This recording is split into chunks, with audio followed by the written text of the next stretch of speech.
Alright, on this video, we're just going to go over number 5 for the notes for hyperbolas. And if you notice 5 and 6, which are the problems on the back side of the notes, they're not in standard form. So what we want to do first is get this whole equation into standard form, and then from that we can graph.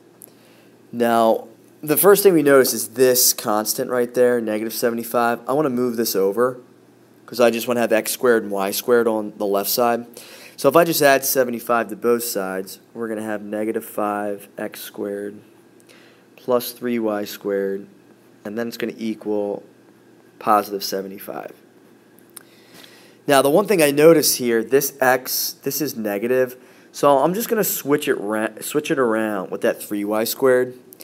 So if I just switch it around, it's 3y squared minus 5x squared equals 75. And then the good thing about this, since the center is at the origin for the hyperbola, we don't have to complete the square. You know, I don't have any x's with this x squared. I don't have any y's with this y squared. So the last thing we have to do to get it into standard form, I'm going to divide everything by 75. And that's going to make the right side 1. Divide this by 75. Divide the 3y squared by 75. Okay, let's see here. The 3y squared over 75. 3 goes into this 75 25 times. So that's just y squared over 25. And then this 5 goes into this 75 15 times. So that becomes minus x squared over 15. So this is the equation in standard form for number 5. And from here, I can get the graph. So I know the center is going to be at 0, 0. I'm going to put the dot right there at the origin.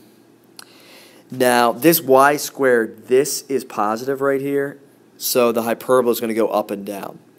So my a value, if a squared is 25, my a value is 5. If b squared is 15, b equals the square root of 15. And the square root of 15, if you put that in your calculator, it's about 3.9. And let's just use a and b to get the graph. Later we'll get the c value, in which we can figure out what the two focus points are. All right, since a, this is 5, this is going to be the major axis, or we call the transverse axis. Since this hyperbola goes up and down, we're just going to go up 5 units here.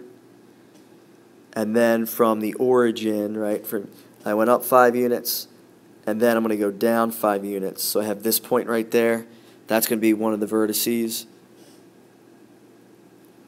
And then since the b value here is 3.9, from the center I go to the right 1, 2, 3, like 3.9. So I'm going to get a point right there. And then I go to the left of the origin, 3.9 units. So I'm at negative 3.9. So this is the center. I connect, so I have my rectangle right here. Let's do this. Going all the way. Let's connect everything. All right. Then once you have the rectangle right there, let's make the diagonals dotted lines. So these are going to be the asymptotes. And then the curve, since it was positive y squared, the hyperbolas go up and down. So this just goes up, gets closer to the asymptotes but doesn't hit. And this right here, this gets closer to the asymptotes but doesn't hit. So that's your graph right there.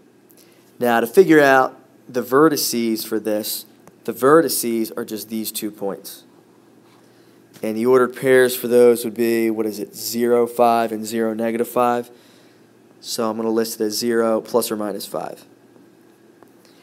Now, to get the 2 focus points, I have to get C. And I didn't get C yet. But this, when you use the Pythagorean relation, C squared equals A squared plus C squared.